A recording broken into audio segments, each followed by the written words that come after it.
Hello दोस्तों, आप देख रहे हैं डी कोड इंडियन। जैसा कि आपको अब तक पता लग ही गया होगा, रिजर्व बैंक ऑफ इंडिया के द्वारा रेपो रेट में 40 बेसिस पॉइंट से बढ़ोतरी कर दी गई है। और अभी जो प्रेजेंट रेपो रेट है, यानी कि वैसा रेट जिस रेट पे बैंकों को आरबीआई से लोन मिलता है, वो 4.40% है। तो इसका इम्पैक्ट क्या पड़ेगा, इसी के बारे में आज के इस वीडियो में हम बात करने वाले हैं।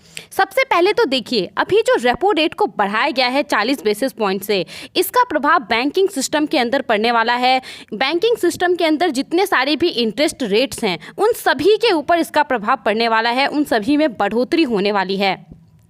इसके अलावा यहाँ पे रेपो रेट के अलावा जो कैश रिजर्व रेशियो होता है, सीआरआर जिसको कहते हैं, उसको भी 50 बेसिस पॉइंट से बढ़ा दिया गया है और अभी ये 4.50% हो गया है। इसका मुख्य उद्देश्य यही है कि मार्केट के अंदर से लिक्विडिटी को कम करना। अब सीआरआर क्या होता है, तो देखिए, बैंकों के अंदर अलग अलग प्रकार के पैसे लोग डिपॉजिट करते हैं, चाहे वो एफडी के फॉर्म में होता है, नॉर्मल सेविंग के फॉर्म में होता है। तो जितना सारा भी डिपॉजिट एक बैंक के पास रहता है, उसका कुछ परसेंटेज अनिवार्य रूप से उनको आरबीआई के पास जमा करना पड़ता है, जिससे कि अब ये परसेंटेज कितना था, अभी तक 4% था, ठीक है। तो इसको अभी 50 बेसिस पॉइंट से बढ़ा दिया गया है, अब ये 4.50% हो गया है। तो यही होता है सीआरआर। ना यहाँ पे देखिए, यही कुछ डिसीजन लिए गए हैं, क्योंकि जो बाकी के डिसीजन हैं, जब रिजर्व बैंक ऑफ इंडिया के द्वारा मॉनेटरी पॉलिसी कमेटी की मीटिंग होती है, तो उसके बाद बहुत सारे डिसीजन को अनाउंस किया जाता है। लेकिन ये मीटिंग जून में होने वाली थी, इससे पहले ही आरबीआई ने रेपो रेट वगैरह को बढ़ा दिया। तो इसका इम्पैक्ट क्या पड़ेगा, अगर इसके बारे में हम देखें तो इसका इम्पैक्ट जो ईएमआईज़ होते हैं, चाहे वो होम लोन के ऊपर जो आप ईएमआई भर रहे हैं, व्हीकल के ऊपर आप जो ईएमआई भर रहे हैं, या फिर आगे चल कर के आप जो भरेंगे, जो दूसरे पर्सनल लोन हो गए, कॉर्पोरेट लोन्स हो गए, तो उन सभी के ऊपर इस रेपो रेट हाइक का प्रभाव पड़ने वाला है। इन सब के अलावा एक पॉजिटिव इम्पैक्ट ये है कि जो डिपॉजिट बैंक के अंदर है आपका, जो भी पैसे आपने जमा किए हैं और उसके ऊपर जो आपको इंटरेस्ट मिल रहा है, तो वो भी अब आपको ज़्यादा मिलेगा। डिपॉजिट रेट्स में भी बढ़ोतरी होने वाली है। अब यहाँ पे आरबीआई ने पिछले 4 साल के बाद ये रेपो रेट में बढ़ोतरी की है। लास्ट टाइम अगस्त 2018 में 25 बेसिस पॉइंट से आरबीआई ने बढ़ाया था, इसको 6.50% था।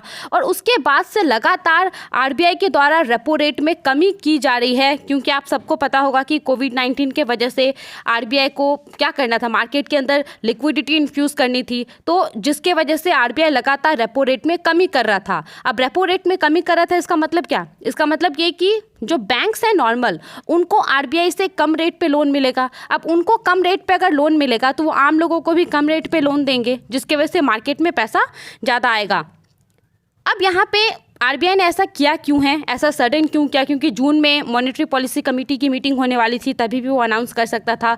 तो इसका एक ही रीज़न है, इन्फ्लेशन। अगर आप अभी इन्फ्लेशन रेट देखेंगे तो वो 7% के आसपास है। और आरबीआई का टारगेट क्या है, आरबीआई का टारगेट है कि इन्फ्लेशन रेट 2 से 6% के बीच में रहना चाहिए, ना ही तो 2 से नीचे जाना चाहिए, नहीं तो फिर डिफ्लेशन आ जाएगा, और ना ही तो 6 से ऊपर जाना चाहिए। तो अभी ये जो टारगेट है उसको क्रॉस हो चुका है, जिसके वजह से आरबीआई को ये फैसला लेना पड़ा है, ताकि बैंकिंग सिस्टम के अंदर जो मनी है उसको कंट्रोल किया जा सके, उसको मॉनिटर किया जा सके। काफ़ी ज़्यादा प्रभाव पड़ रहा है, जो भी ग्लोबल अभी इंसिडेंट हुए हैं जितने सारे भी, उसके वजह से। तो यही एक मेन रीज़न है। नाउ हम बात करते हैं कि रेपो रेट में जो बढ़ोतरी हुई है उसके क्या मायने हैं, और जो सीआरआर में बढ़ोतरी हुई है उसके क्या मायने हैं। सबसे पहले हम रेपो रेट के बारे में बात करते हैं। तो रेपो रेट देखिए, बैंकिंग सिस्टम के अंदर इसको की पॉलिसी रेट कहा जाता है। इसके ऊपर बहुत कुछ निर्भर करता है, और यहाँ पे इसको जो बढ़ाया गया है, इसका साधारण सा मतलब है कि बैंकों का जो कॉस्ट ऑफ फंड है, यानी बैंकों के अंदर जो लेंडिंग रेट्स है, उसमें बढ़ोतरी होगी। तो इसके वजह से होगा क्या, जो बैंक्स हैं, एनबीएफसीज हैं, वो अपने लेंडिंग रेट को बढ़ाएंगे, और जो डिपॉजिट रेट्स हैं वो भी आने वाले दिनों में बढ़ेंगे। तो इसका कुछ नेगेटिव इम्पैक्ट भी है और कुछ पॉजिटिव इम्पैक्ट भी है। इन सब के अलावा यहाँ पे एनालिस्ट्स का कहना है कि जो कंजम्पशंस हैं और जो डिमांड है, उसके ऊपर भी ये रेपो रेट हाइक का प्रभाव पड़ने वाला है। जाहिर सी बात है कि जो भी खपत होती है, जो भी डिमांड है, उसके ऊपर पड़ेगा है इसका प्रभाव। और देखिए, कहीं ना कहीं बैंकों को ये बात पता था कि आरबीआई इस तरीके का कुछ डिसीजन डिसीजन लेने वाली है। इसी वजह से कुछ दिनों पहले ही मैंने इसके ऊपर एक वीडियो भी बनाया था। एसबीआई के साथ साथ बहुत सारे दूसरे बैंक ने जो MCLR होता है, marginal cost of funds based lending rate, उसमें बढ़ोतरी की थी। तो ये रेट क्या होता है, हर एक बैंक का ये एक अपना रेट होता है, वो डिसाइड करती है इसको, और इस रेट से कम रेट पर वो किसी को भी इंटरेस्ट नहीं दे सकती है। तो इसको यहाँ पे कुछ दिनों पहले इंक्रीज किया गया था बहुत सारे बैंकों के द्वारा। अब अगर हम बात करें CRR के बारे में, पहले ही मैंने आपको एक्सप्लेन कर दिया कि ये क्या होता है।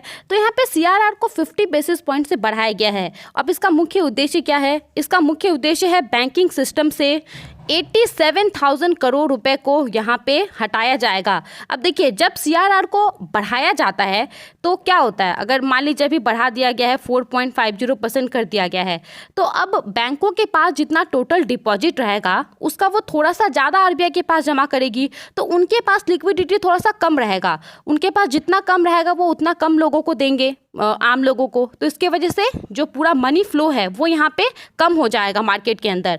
और जब RBI को मार्केट के अंदर ज़्यादा मनी फ्लो बढ़ाना होता है तब वो क्या करती है, CRR को कम कर देती है, जिसके वजह से RBI के पास बैंकों को कम पैसा जमा करना पड़ता है सेफ्टी के तौर पे, और उनके पास ज़्यादा लिक्विडिटी रहता है। अगर उनके पास ज़्यादा लिक्विडिटी रहता है तो आम लोगों को ज़्यादा लोन देते हैं, जिसकी वजह से मार्केट के अंदर मनी फ्लो बढ़ता है।